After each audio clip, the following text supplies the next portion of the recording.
What's up, book reading fans? I'm back here with my, September wrap-up video. And while I'm a little bit tardy with getting this video done, and it might not necessarily be a whole lot of books in this particular wrap-up, there is a bit of good news that I look forward to sharing with you next.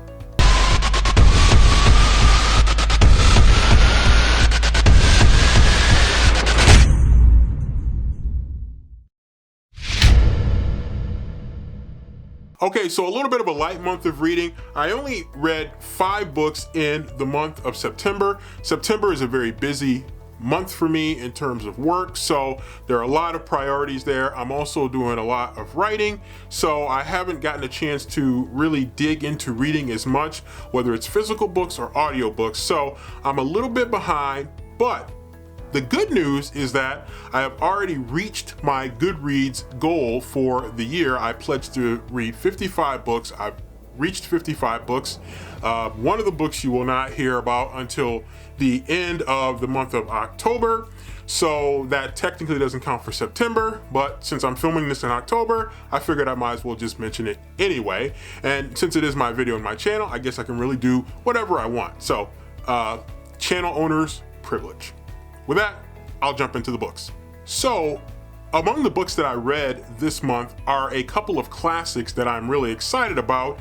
And one is a book that I've read before, and it is a reread. I don't reread books very often, but I did choose to reread this book mainly because there are a couple other books in this series that I want to get to, and I thought I would refresh myself by going back and reading the classic Mario Puzo book, The Godfather. And this is a hella old copy of The Godfather right here. So this particular version of The Godfather was published in 1969, and as you can see, it's had its fair share of battles here. As you can see, it is pretty well battered there. Scotch tape holding it together. Some parts of the book here have been ripped off here, and so this is definitely an elderly copy. Again, 1969 is the age of this particular book, but it still reads very well because it's still The Godfather, and it is a classic. I love the Godfather movies. I really love the first 2 movies of The Godfather, and I personally really like Godfather 3. Some people don't like it. I think it's a very good movie. But I am looking forward to reading the other books in the Godfather series that have been written after Mario Puzo's death. So I'm excited about reading some of those books to complement what I've read in this book, this classic, The Godfather. My next classic is It by Stephen King. And this is a copy that I believe I first bought when I was in high school. See, I should have looked this up when I had the chance here. And this is, I believe, a copy from, no, actually it's even, it is 1991. So this is a copy from 1991 of It. I remember buying this book at a bookstore in Iowa, I believe in Iowa City. I bought this particular copy of It by Stephen King. And so this is a hell long book, over 1,000 words, and at times it kind of feels like 1,000+ words, but I'm excited that I finally read this book. This was one of those books that I had for many years. I've got multiple copies of this book, and when there was a discussion maybe in the last year or so about what books do you have that you probably will never read? Or maybe it was what are some popular books that people think that you probably would read or have already read, but you actually have not and you probably don't intend reading? And I actually considered It for one of those books, but then I actually had a chance to read it and I enjoyed it. It was very good. There's a lot in here, as you can imagine, with over 1,000 words in this particular book, but it was very good, and some of the backstory is very helpful. There is some triggering racial and what some might consider homophobic language in this particular book that is used to try to make certain points about the culture in Derry, the town it's in this particular book. So, but it is. I was really mainly interested in this because I was curious because I want to write more horror. I was curious how Stephen King, really wrote his horror, and I wanted to refresh myself because I haven't really read some of the classic Stephen King books in many, many years. And so I was excited to jump into this, and definitely glad I read it. It was very good, better than the movies. And that's maybe not a huge surprise to a lot of people, but definitely a very good book. Probably one of the scarier covers of it that is out there. And so it was really good to read it, not only from a reading and enjoyment standpoint and an appreciation of horror standpoint, but also from a standpoint of learning to help me in terms of my writing and developing horror type writing. So for that reason, it was double the pleasure to read it by Stephen King.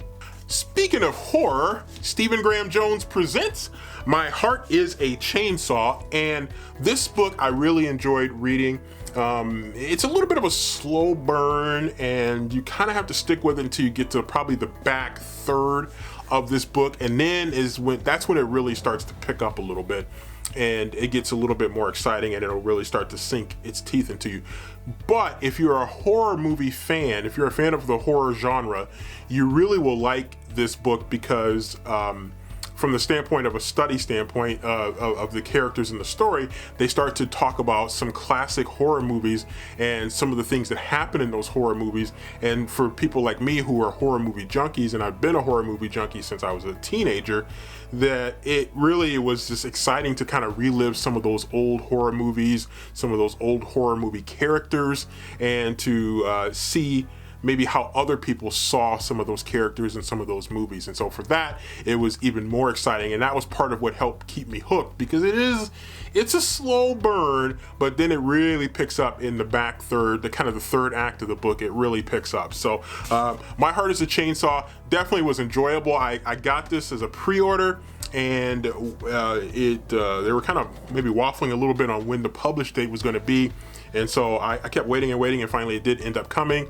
I think in mid or late August or something like that. It finally came, and it was good. I'm glad I read it, and I'm definitely interested in more books by the author Stephen Graham Jones.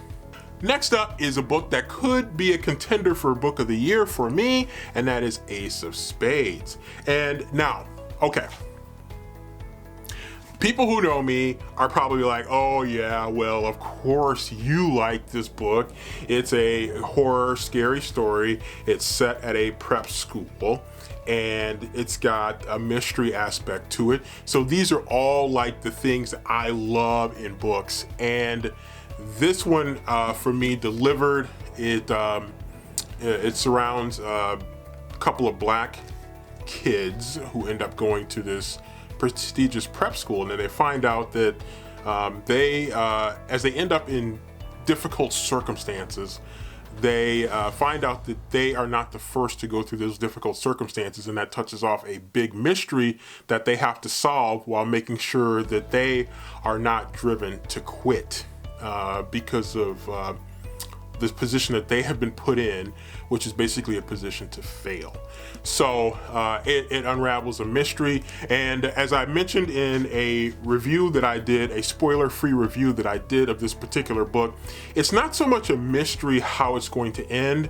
The mystery is how the main characters get from the beginning to the end to figure things out. And so that is, to me, what was the brilliance of this particular book, and that I really enjoyed it. I know it's not for everybody. It is kind of uncomfortable in some places. The topic itself can be quite uncomfortable for some people, and I totally get that, but I really enjoyed Ace of Spades. Next up is a book that was very challenging to read, and yet it's kind of timely, and that is Razorblade Tears by S.A. Cosby.